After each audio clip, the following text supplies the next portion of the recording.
Today's broadcast is being brought to you by wokeskiptracing.com. Look up phone numbers and email addresses with ease, with pricing as low as only 15 cents per match. Not per search, per match. If there's no number or email address, you don't pay. Get accurate data in just minutes. wokeskiptracing.com. That's wokeskiptracing.com.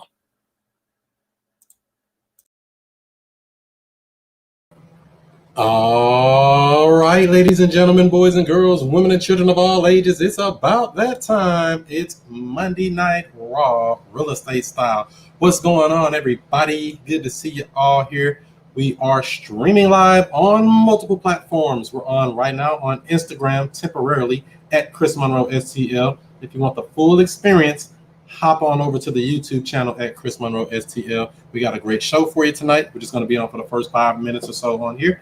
On these other streams, we're streaming live on Facebook, streaming live in the Woke Real Estate Investing Group on Facebook. We're streaming live on YouTube, the YouTube channel. Shouts out to you all. Smash the thumbs up button. And then we're also streaming live on Twitch, the gamer site. We've been on the gamer site lately. And we're also streaming live on Periscope. What's up to the Periscope family? I see you all in here. What's up, Charmaine? Yeah, go ahead and drop your name in and where you're coming in from. Before we get started with the show, we got a great one for you tonight. And I'm going to make a couple of announcements as well. What's up? What up, Doe? Chris Jackson, making it happen. Good to see you, bro. All right, cool. I see you got the competitor on tonight. There's a competitor? Where? I don't see competition. I try to dominate. You don't want to compete. You want to dominate. I don't see who you're talking about. Where they at? What up, Philip Vincent? What's up, everybody? What's up? Robert Glenn, what up, bro? I see you out here making some noise. So like I said, this is a live stream we do each and every Monday night, 7 o'clock Central Time, 8 o'clock Eastern, where we bring on some other experts in the real estate space, because I don't know everything. I don't claim to know everything, but I know a little bit about a lot of things. Just know enough to move forward in the deal and make it through. So that's what you want to do in your life as well, if you can. So let's see what we got here as far as announcements. Tomorrow night, don't forget, we're on with the virtual networking Hootie's House Buying Club with Rich Groves and the rest of the family. It's a simulcast. It's a Zoom call where you can come in and participate, or you can just watch. We'll be streaming it live here. That's tomorrow night, August the 25th, 6 p.m. Central Standard Time. Now, if you want to be notified of that or become a guest on the show where you can come in and ask questions, network with others, and it's nationwide. It's just not for St. Louis, although it starts out here in the middle, but we spread our wings and fly away. All you got to do is go to stlviplist.com. That'll get you on the notification email list. stlviplist.com. That's the site for that, and he'll get you in on the notification. As far as, let's see here, next Monday night, we're on with Mr. Victor Antonio. Victor Antonio, national sales trainer. Might have seen him on with Grant Cardone and a bunch of other heavy hitters across the United States talking about sales, because you can get all these good deals and do all this great marketing and get all these people. But if you can't close them, what good is that, right? So we're on with Victor Antonio. That's the 31st of August. Make sure you're in for that 7 o'clock Central Time as well. And then if you ever want to be notified of the shows, I'll get you to that in a second. But before we do that, we got Monday, September 14th. That's on with Alvin Tucker. We're on with him. He's talking about Facebook. He's a master marketer when it comes to Facebook marketing. I know you like to spend a lot of money and try to get people to call you. He's going to show you how to do that on September the 14th. And like I said, if you want to be notified of the upcoming shows, all you have to do is text JV to 31996. That'll get you on the notification list. Plus, you'll get the free joint venture agreement. You know, I like to give away something free to the people. Works with wholesalers, real estate agents, and other real estate investors. All you have to do is text JV to 31996. That'll get you in there like that. All right, so that's how we're going to do it, family. About to get this thing kicking off tonight. Give this video a thumbs up, give it a like, give it a share. It's about to go down.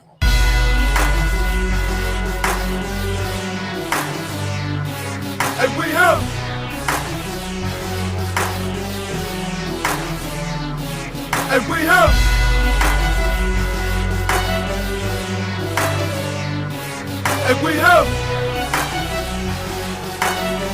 Mr. I Stay Woke. And Mr. I Stay Woke. What's happening? What's happening? This is the student master teacher, Mr. I Stay Woke, Chris Monroe, and I'm right back at you with another real estate video. Tonight we have a special guest for you tonight, coming in all the way from far away, must be in St. Louis, my bro, Mr. David Dodge. What's up? Hey, brother, how we doing? All right. How are you? I'm good, man. I'm good. Thanks for having me.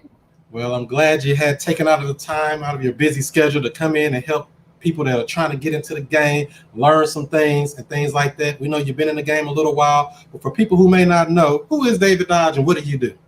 Right on, man. Right on. So I'm a full-time investor here in the STL.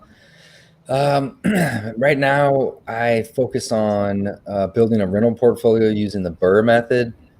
We do a lot of wholesaling and we do a few fix and flips as well. But all of it starts with finding motivated sellers and marketing to those motivated sellers and getting deals. And then once you have a deal, all the doors of opportunity open up to you, and you can then go fix and flip it. You can rehab it. You can rent it. You can BRRRR it. You can wholesale it. You have so many different opportunities to do with that property or with that deal, but it starts with having a deal. So currently my team and I, Chris, we have about 65 rental properties, somewhere probably close to 75 or 80 doors. We're constantly trying to add more properties to the portfolio using the BRRRR method. But we're also selling some of these doors turnkey right now too, just because the market's really hot and there's opportunity. So we're still growing the portfolio, but it's at a slower pace than it has been. And then of course, man, I just love coaching, teaching, talking, podcasting, all things wholesaling and real estate investing in general, my man. So that's kind of who I am. I've been investing for 15 years. The first 10 years, fully passive, paying retail, buying a rental a year and just parking cash because I'm terrible at saving it. So I always like to just park it in real estate. But about the last 5-6 years, man, I've been doing this full time. And I try to find deals all day. That's what I do. I'm an expert at marketing to motivated sellers. I find them or they find me. I go get a deal. And then from there, the opportunities are endless. So if anybody can take away one piece from this podcast, this live stream, this episode, it is nothing else matters if you don't have a deal on a piece of property. So if you're trying to get into real estate of any way, shape, or form, other than brokerage, right? You got to locate a deal because nothing else will really work if it's not. I agree with that 100% because I know a lot of people when they come into this real estate space, they're like, oh, I got to find buyers and hopefully I'll get a buyer. But you say get a deal, right? Get a deal. The deal will sell themselves. If somebody comes to me with a deal that's within 30 miles of where I live and it's 50 cents on the dollar with or without repairs, depending on the deal, I mean, I'm going to want to buy that every single time. And if they're going to make 10 or 20 grand in the middle of still getting me that home run deal, boom, they make a wholesale fee, I get a deal. You know, wealth is created when there is basically an unequal exchange of value. So by getting a property at a discount, that's only a small piece of it, but then adding more value to it by repairing it usually will increase the value of that property, 1.5 to 2 times. So for example, if you put in 30 grand into a property, you should be able to bring the value of that property up by 40 to 50,000, for example. So not only are you buying property at a discount, that's where you start, but then whenever you start improving that property, and that's when the spreads can get really big.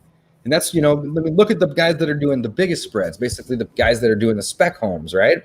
Mm-hmm. Building houses for 1.2, 1.4, they're basically into these houses for 700,000 to 800,000, making huge spreads, but they're creating a lot of value because the houses down the street are worth that too. They just get the materials and the labor and put the work in. They earn it, So circling back though, man, it all starts with a deal. It's very difficult to build a lot of wealth in real estate fast if you're buying retail and you're paying full price, right?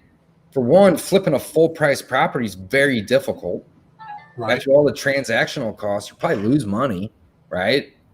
And it's very hard to leverage your equity whenever you're not getting equity, right? If you never are earning equity by increasing the value of a property or buying it at a lower value than it really is, you can't ever use that equity as leverage. It's not going to grow and compound either. So, yeah, man, crazy.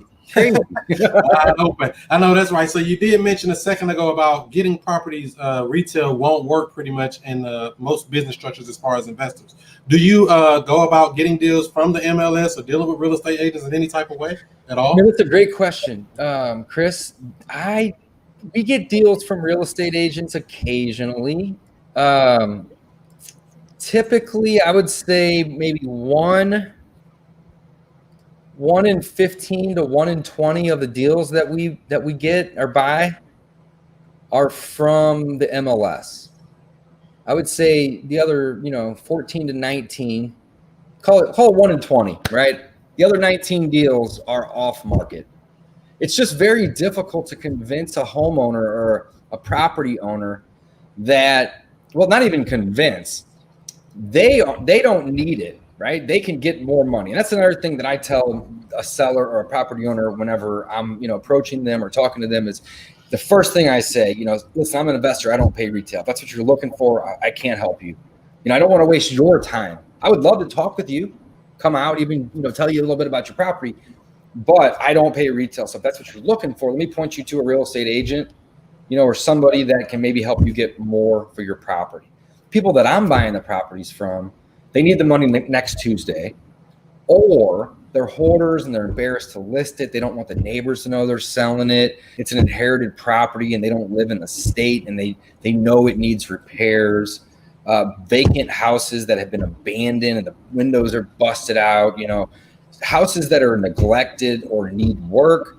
Other times it may be a rented property and the landlord's tired of the landlord maintenance and the calls and the rent being late. I mean, it could be a lot of reasons, right? But basically what I do as a wholesaler is I provide liquidity to the marketplace, Chris. That's what we do. We exchange convenience for a discount. That's it. That's really that's all we do, right? We're liquidity makers. So think of it this way. The average piece of real estate that's bought and sold, it takes like 3 to 4 months from the time that it's like for sale today and the money hits that person's account. 3 to 4 months. That's like normal, right? That's a long time. That's forever. That's a long time. So there's not a whole lot of liquidity in real estate.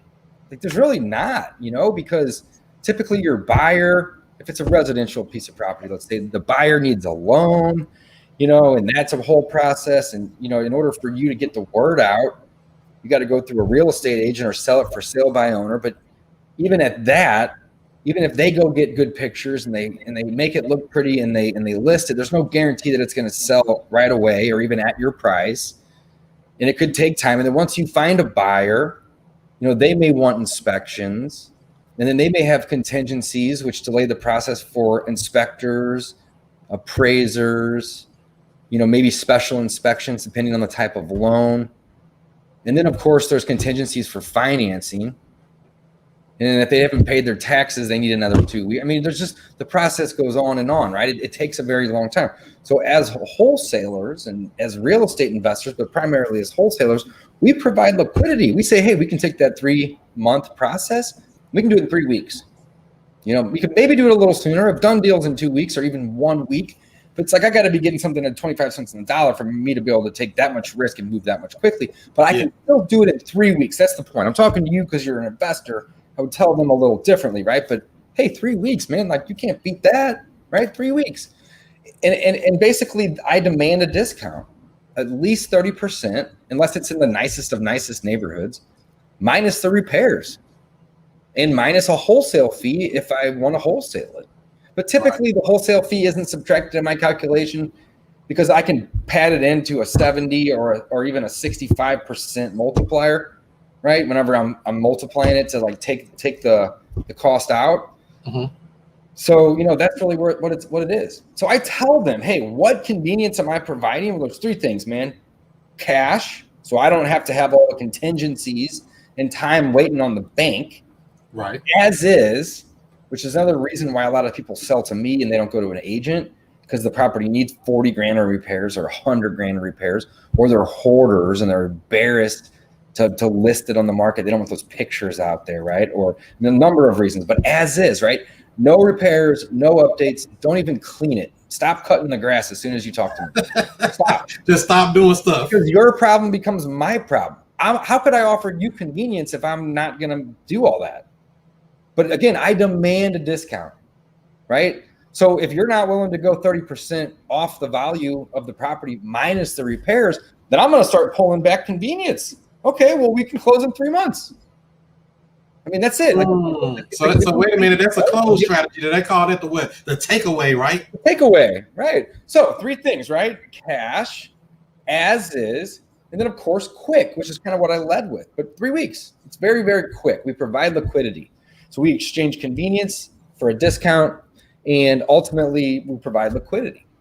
So that's really where it all starts. Chris, this is what I like to teach people. Go out and learn how to find motivated sellers. They're all over the place. Death, divorce, and disease are 3 of the biggest reasons why somebody would become motivated. But of course, bills, taxes, mortgages, relocations, children coming in or going out. You got to think there's 2 sides to the children, right? Job loss, again, or relocation. And the people that are selling to us, they typically have either, they know they have the option of the realtor, or they may have even tried that option, but because of the repairs that are needed, it didn't sell. Other times people just don't want to deal with it, and they know they're going to have to give away 9 to 10%, maybe more anyway, because that's the cost of selling a house. Whenever you include not only the 6% real estate commissions, but then your seller concessions and your holding costs and your closing costs, it's about 9%, right? So, 9% is already a huge start with no guarantee. When they deal with an investor cash buyer like me or you, yeah, it's going to be down to 25 to 30% off, but that's it, right? Like, it's going to be quick and it's going to be cash. So that's the convenience that we have. Do you bring that up to a seller on an initial conversation? Do you like break it down to them and say, hey, have you ever just thought about listening with an agent or something like that? Because we kind of do that on the front end right off the rip to disqualify that so they don't bring that later to us. Say that one more time. So basically, if we talk to somebody on an initial phone call, we ask them, in our initial conversation, have you ever thought about just listening with a real estate agent or something like that? I ask them every time, why haven't you yet? That's how I usually lead it. Is it listed already? Because usually, 30% of the calls we get, it's already listed, and they're trying to sell it because the real estate agent can't sell it. Because they either have false price expectations or it needs 40 grand worth of work and they're trying to sell it at ARV and it's not discounted by 60 or 80 grand because it needs 40. People are very unrealistic. So I think one of the best ways that we're able to get sellers to accept our offer is we use a sheet called the Seller's Net Sheet. And it's in my free course, Chris. I don't know if you're using it. But what it does, like Chris Jackson's using it. Is that what he's talking about there? Maybe. So, but what it does is it makes you, it helps you turn a low offer into a fair offer. It it helps justify it, right? So we're not doing this to break even, and we wouldn't do it to lose. Like, that doesn't really make sense, right? So we're doing this for a profit. So we put that on the table, like, hey, I'm an investor. I got to get a discount or this doesn't work. So in the Seller's Net Sheet's a great tool. You guys can find it at freewholesalecourse.com. I give it away for free along with purchase contract, an assignment, a joint venture agreement, and explain wholesaling from A to Z. Probably a 2 to 3 hour long course. It's free. It's awesome. But you can find it in there. And we use it all the time, Chris, because it allows us to justify the offer. Instead of it being a low offer, now it's a fair offer. We show them, hey, this is what you would get for the property if you did the rehab yourself. However, the caveat is you may need 40 or 50 or 60 grand. But I want to show you how it would work. So if you can go get that money, which they never can, but if you can show them that, this is what you're going to get. But it's also going to add 4 to 6 months of time for rehab and inspections and, all the stuff, and then listing with an agent, right? So on and so forth. The other option is like make ready, where you're basically going in, instead of doing 30 to 40 bucks a foot, you're doing like 10 to 15. You're painting, you're doing the carpet, maybe change some light fixtures and some vanities, right? But again, you're still going to add 2 to 3 months, and you still need 15 to 20 grand, right? And you got to manage contractors, right? You got to deal with all that. You got to stuff. deal with all that. And there's lots of things that can go wrong. And you have holding costs. You're paying utilities this time. You're paying taxes. You're paying insurance. So even though it's 4 to 6 months or 2 to 3 months, those expenses monthly are added up and they're calculated in, right, to the net. That's why the seller's net sheet is great. It shows all that. Not only the cost, but it shows the time. And then the last column is my offer or your offer or whoever's using the seller's net sheet, because they can say, hey, my offer is a cash offer. Yeah, it's $22,000 less than these other two, but do you have 50 grand on this first scenario or 25 on the second scenario, as well as 4 to 6 months or 2 to 3 months? Because if you do, this is what you can do. Otherwise, that's what I'm going to do, but I got to get it at this offer to where it makes sense to me. Like, you see what I'm saying? Right. So it's a great way to justify, again, a low offer to be more of a fair offer. We love using it. And also, sometimes people, it just takes time, Chris, for them to come around to the fact that their property isn't worth what they think it is. So, reality check, basically. Right. So I have a student and he sent me a message the other day and he said, what's the difference between the after repair value, the current value, and the market value? So I said, it's a great question. I go, there's really only two things that matter. There's the after repair value, which is what we would assume it would be worth after we fix it up. And nobody knows exactly. Your guess is as good as mine. But we can put a good idea by looking at comps and seeing the cost per foot of the other properties and determining what it would be worth, right? The other value is what somebody's going to pay you for it. So the current value or the market value is kind of the same thing, but it's only what somebody's willing to pay you for it. So, if you think the current value or market value of your home is 80 grand, but you put it on the market and it sits for 6 months and you don't get a single offer, I'm sorry, your house isn't worth 80 grand. It's worth what somebody will pay you for it. So the current value, the market value, those numbers don't matter to me. They're irrelevant because I'm never paying retail anyway. Right. So what really matters is an offer in writing presented. That's what the value is. You either can accept it or you can decline it, right, and move on. But that's essentially what the value is what somebody else is willing to pay for it, right? The ARV, on the other hand, is all kind of based on comps. But, yeah, that's it. There's only two ways to look at it. Right. So don't get caught up with it. That makes sense. For people watching in the stream here, if you have any questions or anything about anything we're talking about, drop it in the comments. We'll try to get you an answer for it. Get this video a thumbs up. David Dodge dropping jewels on here for the family. All right. So I know you mentioned something a little bit ago about FSBOs. Do you target or market to FSBOs at all, or you leave them alone? Yeah, sometimes we'll have the virtual assistants go in and target for sale by owners and cold call or cold text them.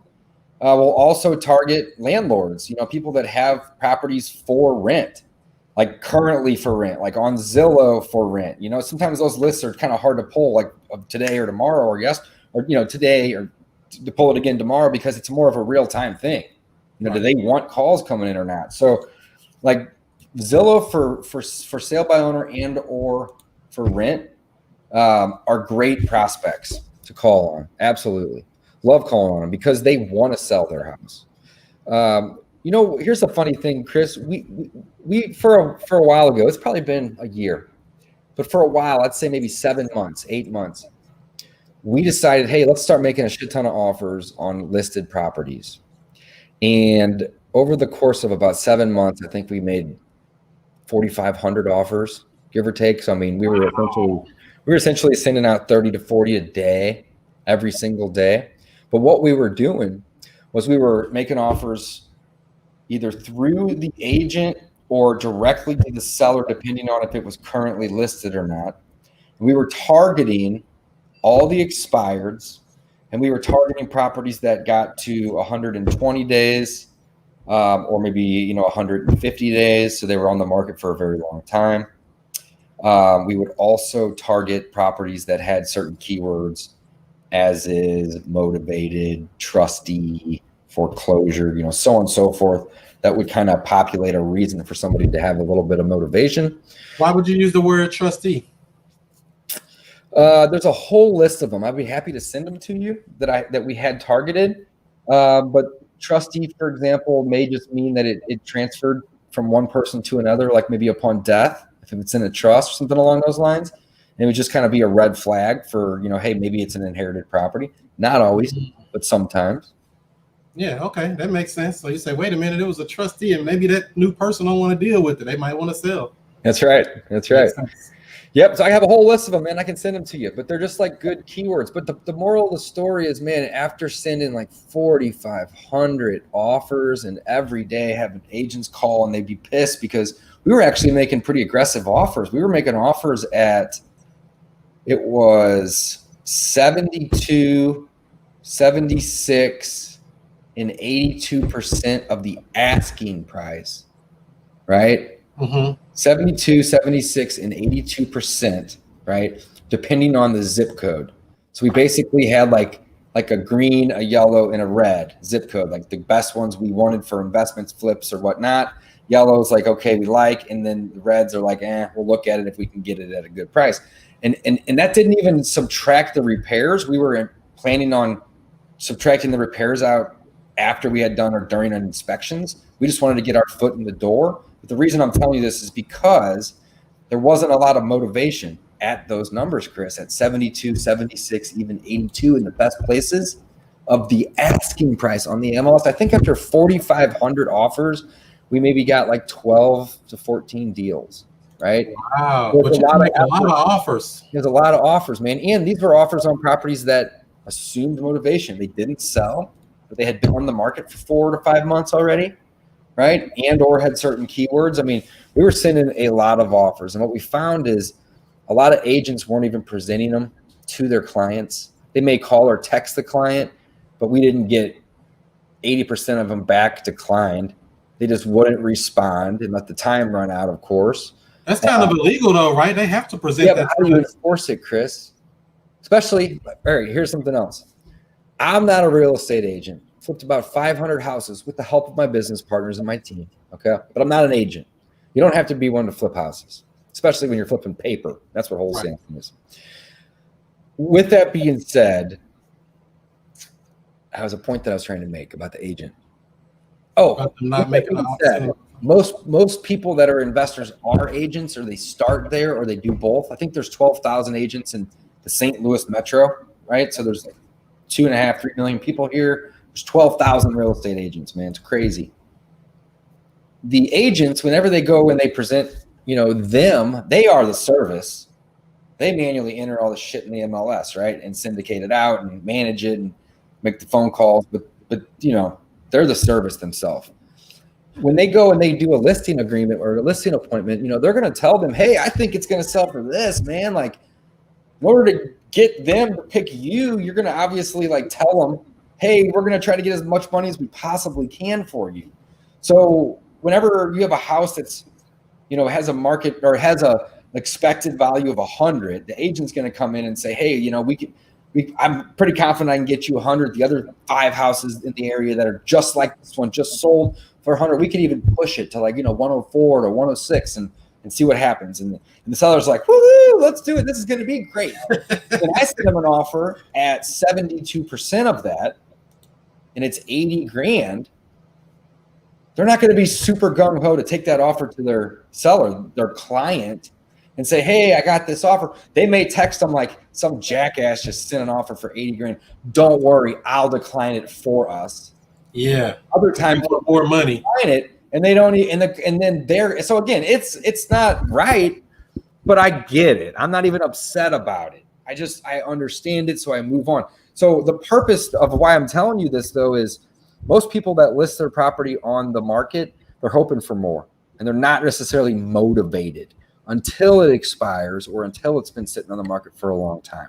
That's just kind of what I've found. And that's also just St. Louis. Like every market could be a little different, but at this point, we only try to buy properties when agents bring them to us, like pocket listings or just listed, but they know we like a certain area and this is probably the most important part, they know their seller's motivated and they just want a quick sale with ease, right?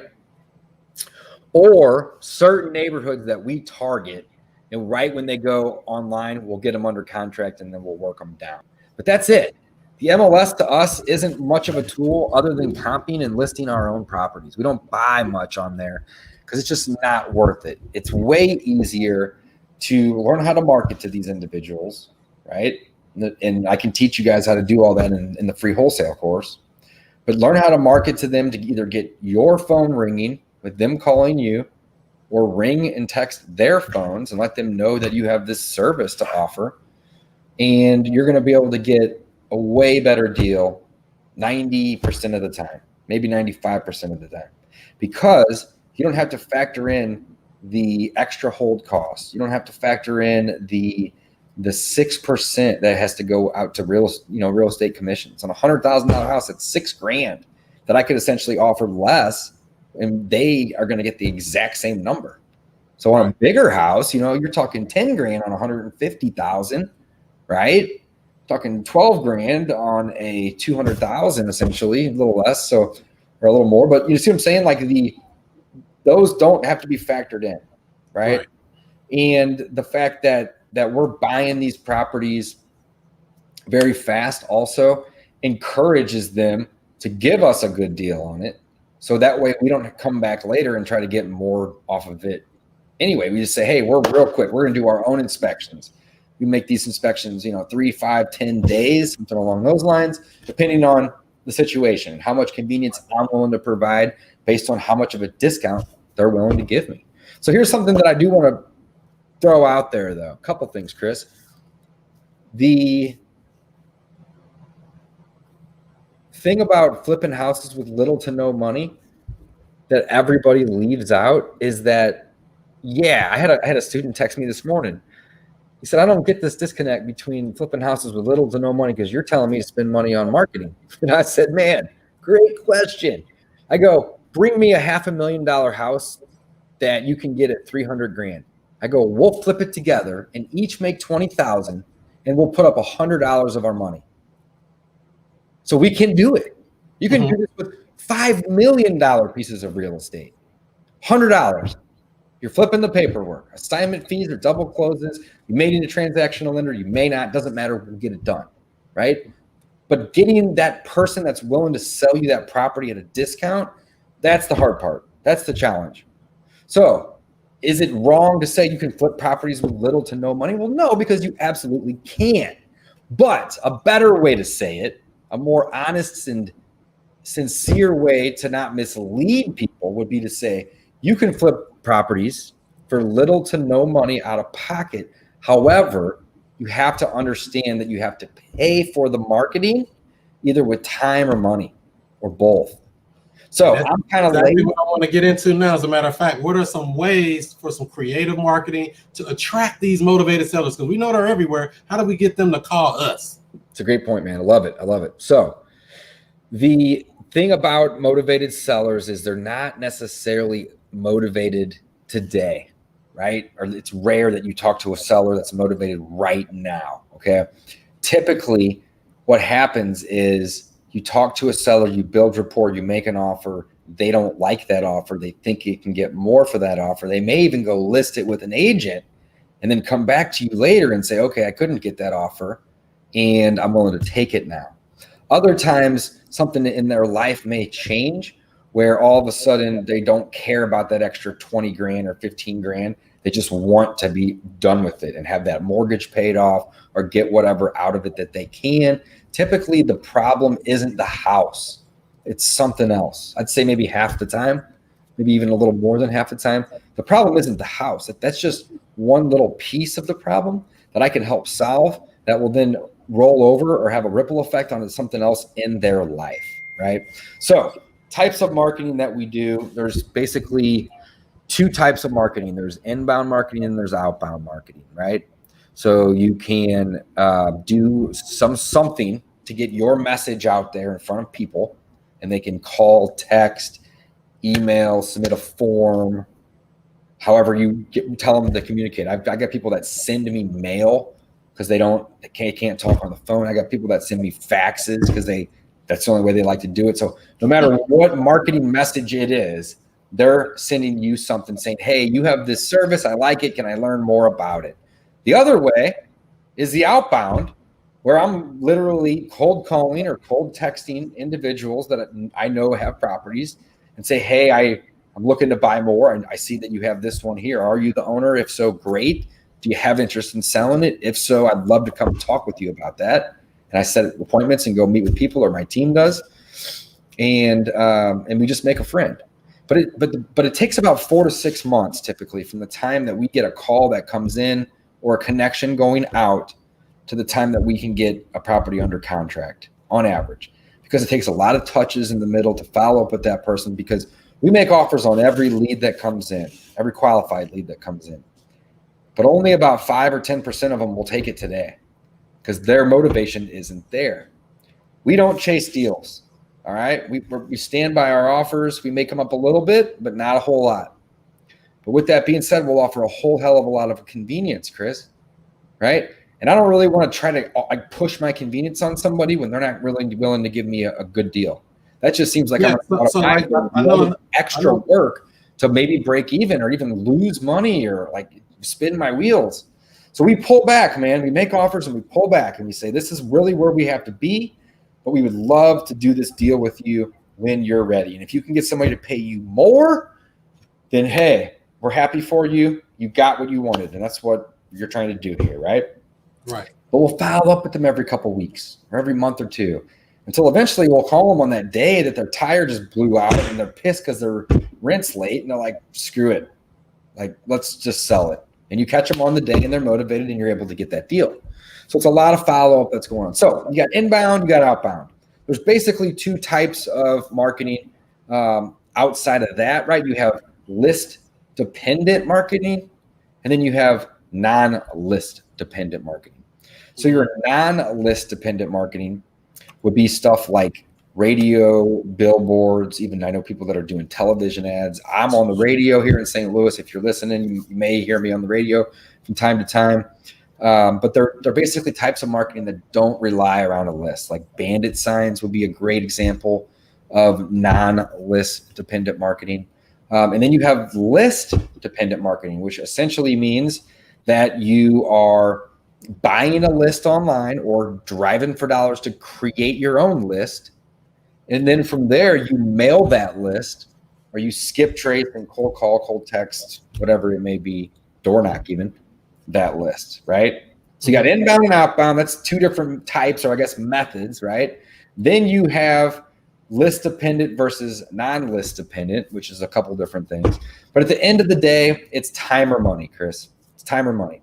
You're either going to spend one of them either way. Either way. So look at it this way. You're either going to spend time ringing somebody else's phone, or you're going to spend money to get yours to ring. That's it. Like I try to make it very simple for people. So if you want to get started in wholesaling real estate or even investing, my advice would be learn how to get your phone to ring or grow a pair, and not be such a baby about calling other people to see if they are interested in selling you the property. You gotta have a little bit of nuts here, right? You gotta have courage. You gotta be able to make those calls, or you gotta have the ability to invest into some marketing so your phone rings. And then once your phone rings, man, all you gotta do is make a friend. Just tell them, person. I'm here to provide convenience and provide liquidity to the marketplace. And in exchange for a discount, I am an investor. By the way, I don't pay retail. I say it every single time I'm on a call with a brand new person. Hey, by the way, I'm an investor. I don't pay retail. You want me to repeat that? Hey, Chris, by the way, I'm an investor. I don't pay retail. Get it out of the way early. So I am very transparent about that. I don't want to waste your time. My time is very valuable.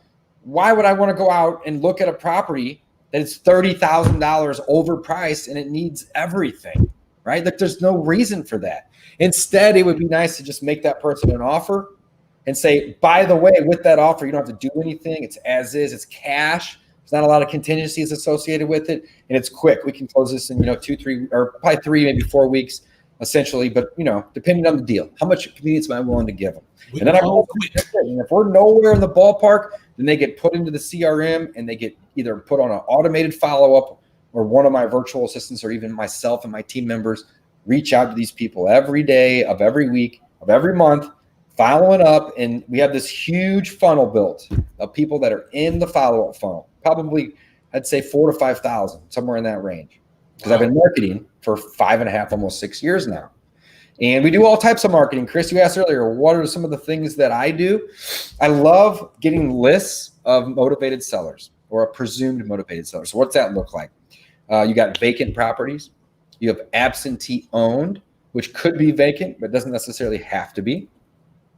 I love high equity properties. Essentially, I won't even get lists that don't include high equity, at least 30%, because it's very difficult for them to accept an offer that may be below or even at what they're at, right? So you always want them to have some sort of equity spread. And then there's more niche lists. But quite honestly, the vacants, the high equities, and the absentees are a place to start for everybody. It's going to be your low-hanging fruit, essentially, right? Beyond that, you can get into way more detailed lists. But once you get these lists, I don't want to get too deep down on lists because that's a big struggle with people is they're like, oh, what list do I get? Bro, go get the absentee list in your area and start door knocking the owners. You will get a deal, guaranteed, right? Go start cold calling those people and set appointments, make friends. They may not be motivated today, but eventually they're going to be motivated and you can help them, right? So with those lists, we will mail them. Now, we're not mailing the vacant houses, guys. We're mailing the owner's houses, right? So there's a property address and a mailing address. But we'll mail those properties. Simple message. It just says, hey, I'm Dave. I buy houses. I pay cash. I close fast. And I do it as is. So you don't even have to clean it. Call me if you need to sell or want to sell. Number, email, website, fax, postal address. I mean, any possible way that they can ham radio number. I mean, anything you got, put it on there because everybody has a different way to communicate. I mean, we have people contact us through LinkedIn. They're like, oh, I saw your thing. And I'm like, why didn't you just pick up the phone and call me? Why are you sending me this message? But hey, it's their preferred method of communication. That's true. I don't pick it, but I'm going to see it. I'm going to respond to it. And if that's how they want me to send them the freaking settlement statement through Instagram, boom, they're getting it through Instagram. I'm telling you, people are crazy. So basically, the gist of that is talk to people the way they want to be talked to. That's it, right? So yeah, play the game. Just offer convenience. That's it. But demand a discount, Chris. So what we'll do is, we'll then take that list and we'll mail it. We'll skip trace it and cold text them or cold call them. I don't do any RVMs anymore. I used to. Maybe in my follow-up I will once they're in the system and I've talked to them or somebody on my team's talked to them or an appointment has been set and I've been to the property then, but I don't like doing the cold ones anymore. I think it's kind of spammy, but I do like cold calling and the cold texting. So we do that. We also will do bandit sign campaigns, Chris. We don't do them we're not very consistent with them. However, we'll go big. So we'll order, 800 to 1,000 of them and just get them out all over, over the course of a month. And we'll get a wave of calls that comes in. That's really a great way of marketing. And then, of course, we have, a small budget, a couple thousand a month that we spend on our radio ads, 2 stations twice a day on each station. So we have about 4 ads playing on the radio every day. Have you been good feedback with that, with the radio advertising? I used to work. We have some non-list dependent and list dependent. We have some inbound. We have some outbound. Not only are we paying to generate leads that come in, but we're reaching out and trying to generate our own leads, guys. We're doing both. So even whenever you spend money, let's say that you don't want to do any cold calling or cold texting, you hate that. Cool. If you're willing to spend money on, whatever else it is to get your message out there, you still have to dedicate time by answering those calls and working those leads. But it's a whole hell of a lot easier just taking calls than it is trying to make 1,000 to get 3 or 4 people that are really, really interested and motivated to sell, right? Again, either way, there's no right or wrong answer. We do both. But whenever, we have students that come to us and they say, hey, I want to do this. So the first thing we say is, hey, check this out. We'd love to teach you. We're confident we're going to be able to teach you. We can get you a deal in, 2-3 months, maybe 4 at the most here. But how much money are you willing to put into your marketing? Because this is a marketing business, not an investing business. Period. That makes sense, right? Sorry to burst that bubble to you guys, but wholesalers are not investors. And the reason I say that is because I own rental properties. I do fix and flips, and those require risk. And when you take on risk, you become an investor. But when you're flipping paper, you're really just making profits off of a marketing play. Right? There's no risk there. maybe $100. I don't know, that doesn't count, right? So you're in the marketing business. Now, if you decide to cherry pick one of these deals you get, boom, you can invest however the hell you want. And I can help you do that too, right? But before any of that, you have to understand that you're either going to have to ring somebody's phone, or they're going to have to, or you're going to pay for them to see your message so they ring yours, period. And that is marketing. It requires time or money. But here's the cool thing, right? So like I'm telling you all of it, right? The goods and the bads.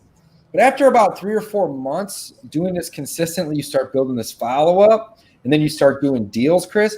And then what happens is your marketing no longer becomes an expense. It then becomes like a reinvestment. So I tell all my students, hey, you need to have $500 to $1,000 minimum. I'd really like you to have $1,000 to $2,000 for the first month or 2 or 3 or 4 to put into your marketing. But you don't have to do that for 12 months or 14 months or 15 months. You're going to continue to spend money on marketing. You're probably going to scale it. But once you start knocking deals down, then 10, 20, 30% of the deal goes right back into that marketing budget before you even see it. And all of a sudden it starts self-funding. And then you can start to snowball. And you got this massive funnel of leads that you're calling and following up with. You got new leads coming in. You may be doing something outbound. So you're constantly building that funnel.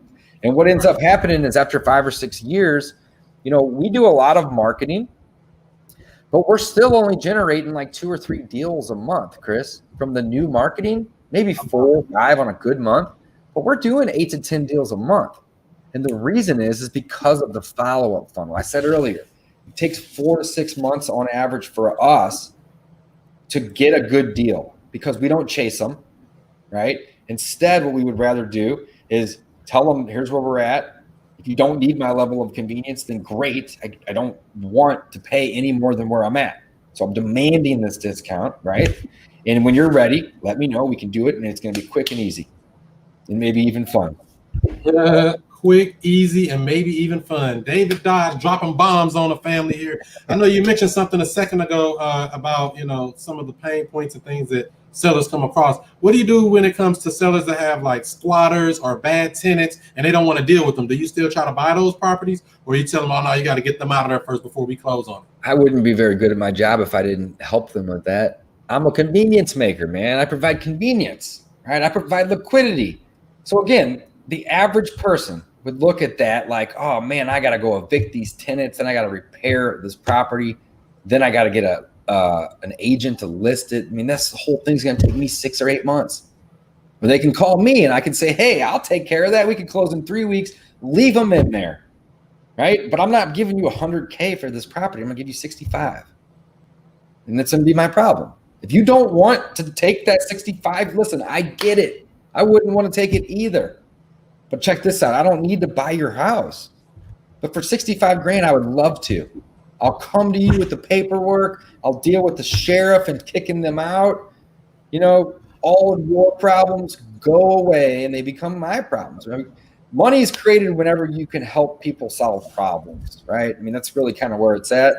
And when there is a unequal exchange of value, that's where wealth is created essentially. But yeah, I mean, that's where it's at. So make your offer and stand by it and make it low. So basically you're saying just go ahead and do the deal, but subtract for the hassle factor, dealing with that tenant and all that other crap. Yeah, absolutely. We get people that own properties here in St. Louis and they're landlords and they don't live here. And sometimes they own them for 20 years and everything goes great, but then they get that nightmare person in there and they stop paying it. They don't want to deal with it and they haven't been in the property in 20 years because the management's been dealing with it. And the management may just be falling off or telling them that they can't help them or, who knows, lots of problems. Every situation's a little different, right? But at the end of the day, I just tell them, hey man, come into town, get the sheriff. If your management company's not going to do it, you're going to have to do it or you're going to have to hire somebody to do it. And I'm not going to go out of my way to give them all my contacts, right? Instead, I'm just going to be like, hey, I can do it. I can handle all of it, but here's the price. Here's the offer. And I'm in the business of buying, not brokering or coaching sellers how to get the most. I'm in the business of buying. Here's what my offer is. If you want an agent and you think that's the route you want to go, great. I got 30 of them I can refer you to, right? Mm-hmm. But that's not me. I'm looking to buy. And I tell them, like I said, I'm going to say it again. I'm an investor. I don't pay cash. So if they're, or I don't pay retail. I do pay cash, but I don't pay retail. But with that being said, if they're looking for that, weed them out. We got to qualify these people as, somebody that's going to be a good deal for you as well too. That makes sense. Perfect sense. So yes, so people definitely want to talk to the people and try to solve their problems. Don't run away from the problem. Kind of come in and solve their problem, right? That's right. All right, cool. So let's see here. And then I know you said you got about 75 rentals or something like that. How do you deal with all of that? You have a good property management structure? Yeah, we have a property management. We used to manage our own property until we got up to like 15 or 20, and it just became we were spread really thin. Let's put it that way. Trying to still acquire. I mean, here's the thing: we're always going to be marketing, right, and making offers. And when we get a good deal, we cherry pick it for ourselves, and we add it to our rental portfolio, or we rehab it if it's in fun, easy, good location rehab, something along those lines, or we wholesale it depending on the deal. But we're making offers, so none of that really changes, right? What was your question, Chris? I'm thinking of something different here. Yeah, I was trying to figure when it comes to actual property management. Oh, management. Yeah. So we're doing all, that's why I brought that up. We're doing all that. That's a lot of work. Running appointments, making offers, following up, getting deals. Once we get the good deals, we may say, we have an internal motto at our company. It's keep the best, sell the rest, or wholesale the rest. Keep the best, wholesale the rest, right? It's kind of funny and catchy. So we keep the best and we wholesale the rest. So the ones that we keep, we have to rehab them. It requires a lot of work. And, when you're doing a wholesaling marketing business and running appointments and making offers and following up, and then you're also managing crews to get these properties rehabbed. And then if you're adding them to your portfolio, we're typically using the BRRRR strategy. So we're refinancing, so we're dealing with the banks. When we had the element of also managing the property, we were spread too thin. We all weren't really happy people. We were working too much. We just said, you know what? It's worth paying the 10% or the 8%. I think we're at 8%. The 8% management fee to a professional. All they do is lease these properties and they take these tenant calls. And let's get all the maintenance sent to us because we have the crews, so we're able to do that cheap. But let's deal with the property, not the people. And I think that mindset has really helped us grow. Now, I suggest and recommend that anybody starting out manage their own rental property up until they get to maybe 6 or 10, something like that. Then hire the manager, unless you're like working a full-time job too. The reason why I say that is learn it. Learn the leasing process. Learn what it's like getting calls from tenants. Learn what it's like when the air conditioner goes out. Like, you got to have reserve accounts. You got to be responsible whenever you're a landlord, right? So, doing it yourself is a great experience. But at this point, we are more focused on adding more properties to the portfolio and really having a good, thriving wholesale business. So to us, it's like, man, trying to do that property management as well, it just spread us too thin. It wasn't worth it. And it's just one of those things where it's like, stick to what you're good at. And we weren't really that good at it. If the rent came in late, we would just, hope that it would come in. Property management, like, they got a guy that's like calling them like, hey, your shit's late. What's up? I've got a credit card on you. I'll take it. Like, they are collecting our rent. They're on top of it. Again, that's what they do. So, it's one of the things with us where it's like, hey, focus on your core strengths. We're really good at marketing to motivated sellers, making friends. I love making offers. We make 3, 4, 5 offers every day at my company between all of my employees. Always a couple offers going out, always. And we have a really kick-ass system for following up with people. So that's just where we're at. We also, again, we'd like to do a couple fix and flips. It's time consuming. And then all the rentals that we buy, almost, like, I would say basically all of them, need a light rehab. And I think our rehab for each of our rentals averages like 16 or 17 grand. Right. That's the average. Some are way less, some are way more. But you got to think, like, we're not just going in and like changing out like a light fixture and like a couple light switches. Like, we're painting, doing flooring, roofs, windows. Like, we're really making nice rentals, which is great though, because it reduces the risk for us to sell that property as well as our lending partner. So they're more willing to lend on the appraised amount and not care so much about what we bought it at because we've done these updates. That's really one of the main things that I think people leave out in the whole BRRRR method process is they think they can just buy a property and then take it to the bank and cash out refi. Banks don't like cash out refis. They won't even let me do them half the time, right? But what they will do, though, is they'll do a refinance where they'll pay off another existing debt. They basically say, hey, somebody else already lent you money on this? Well, we'll pay them back, and instead of you paying them, you pay us. And that's what we do.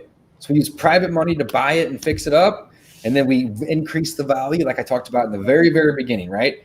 We buy it at a discount. So already the value, from what we paid to what we think is going to be more, right? And we're going to go in and we're going to do that 15, 16, 17 grand on average rehab and increase the value even more. And then we get a property that we may be all in at 80 grand that appraises for 105 or 110. And we say we want an 80% loan or maybe even a 75% loan. We pay back our private lender for the purchase and the rehab and probably some of the holding costs. And we hopefully, the goal is to have none of our own money invested in it. But now we have an asset in the portfolio that's leveraged, cash flowing, because it's got to be rented for you to get a refinance typically, not always, but typically. So, I mean, it's just an awesome strategy, Chris. I really, really love it. It makes good. So, and also I did want to ask you too, when it comes to rentals at all, how do you even identify what is a good rental? What would be a good rental in the eyeballs of a good investor? It's a great question, Chris. So we typically don't buy anything that's not at least 1% rule. So the 1% rule just means that you're bringing in 1% of the purchase price a month. So if it's $100,000 property, it should rent for $1,000 a month. Right? If it's a $60,000 property, you rent for $600 a month. That's the 1% rule. We typically don't buy anything below that. Ideally, we're really closer to like 1.2, 1.3%. And we even own a couple properties that are at 2% or even a little higher than 2%. So just like the 1% rule, there's the thing called the 2% rule, guys. And the 2% rule means you bring in double the monthly or the purchase price in a single month. So those would be properties, for example, that we may be all in at 50 grand and they bring in $1,000 a month in rent, right? So again, we're kind of averaging, somewhere between 1.2 and 1.4 with where we're at, but that's really where we look at, if it's going to make a good rental or not, right? So is that number an all-in number, that 1% or 2%, correct. all the many repairs, everything? That's a great point. So that's really where we're looking at to be all in at, right? And that includes the repairs of the property. But typically our offer will be way less than that number, Chris, just because we want to pad in a ton of equity as well, right? So we do have metrics when we're buying rentals. We like to look at least a $20,000 to $25,000 equity capture. Because again, it's needed to use the BRRRR strategy. You got to capture that equity somewhere, right? We're typically looking for at least a $300 monthly cash flow on the property. And then a couple things are factored in, of course, like the taxes, because certain areas have higher or lower taxes. And we have a calculator that we actually use. We give it away for free. If anyone's listening or watching and they want to go check that out. So I mentioned free wholesale course earlier. That's more for wholesaling, guys. We have another course that's free, believe it or not, and it's called freelandlordcourse.com. What? Freelandlordcourse.com, guys. So go check it out. Freelandlordcourse.com is lots of calculators and tools and stuff that we use to do the BRRRR strategy. And we have basically a little Excel sheet in there that you can download, and you can type in all the metrics to your property and it spits it out green, yellow, or red. It's pretty basic. So if you give me a property and I stick it into my calculator and assume all the numbers are right and it spits it out green, you're probably going to get an offer from me. Okay, great. And I know you were mentioning earlier about talking to sellers and things like that. What are some ways that you can get them down to the number you need to be at, or you don't really go that way? You just present it. It is what it is. Take it or leave it. Yeah, present it. You don't want to be like rude about like take it or leave it, because nobody wants to work with a guy that's not willing to negotiate a little, right? But what I do is I anchor low. I tell them, hey, again, I'm an investor. I don't pay cash. I don't pay retail. I am a cash buyer though. And what are you asking for the property? And if they say 80, then I usually bounce back with, oh, I'm really looking to pay more like on lines of 40 or 50 grand. Like, so I anchor really low, right? And then I'll actually do the math on the property to see where I'm at. And if it's like, maybe let's say 55 or 60, but they're at 80, well, then I'll present that offer to them. And it looks a little better now that I already told them like 40 or 50, right? So I always typically anchor low. But then what I'll also tell them is, hey, this is where I got to be. I am not buying this for any sentimental reason, nor am I moving into it. This is purely a numbers game for me, and I do this to make a profit, right? I'm a business owner, and I operate a business. Chris, the definition of business is so simple. It's the act of making money. Look it up. The act of making money. That's what business means, right? So I'm doing this as a business. So my offer is a business offer. It's going to be an offer that makes me money. So this is really where I need to be. If you need my level of convenience, cash as is, quick, and you don't want to do any repairs or updates, come talk to me. We can do the deal. But I'm not going to chase you to make you accept my offer. And I'm just very transparent. So that's a small piece of it. I think the majority of the reason that we win as many deals as we win is because we follow up and we don't stop calling until we win the deal or they sell it to somebody else. If they die and they still own the property, we continue to call. We just call somebody else now, right? Because we still want to buy the property. And we might already have pictures in the system and notes. And it's like, why stop? Like, all of this time and money invested into the marketing is only to get them into the system. So once they're in the system, nurture them, nourish those people, those leads that are in that system. So follow up is key, man. It's so key. So Chris, here's something that Mike and I, my partner Mike and I are talk about daily. So we have 2 books and we actually have 3 podcasts. We have our Discount Property Investor podcast. And we just launched 2 more. One about wholesaling specifically, another one about landlording specifically. But we say that there's really 3 pillars when it comes to wholesaling. And they're pillars kind of like a bar stool, right? So pillars may be the wrong terminology, but there's 3 pieces to wholesaling. And it's like a bar stool where if one of those pieces isn't there, it's going to collapse. It's going to topple over. And those 3 things are marketing to motivated sellers, making offers, and following up. Show me a successful wholesale guy and or company that's not doing all 3 of those. And even when my own business starts to suck and we don't do that well for whatever reason, I look at those 3 things. Am I marketing? Is the phone ringing?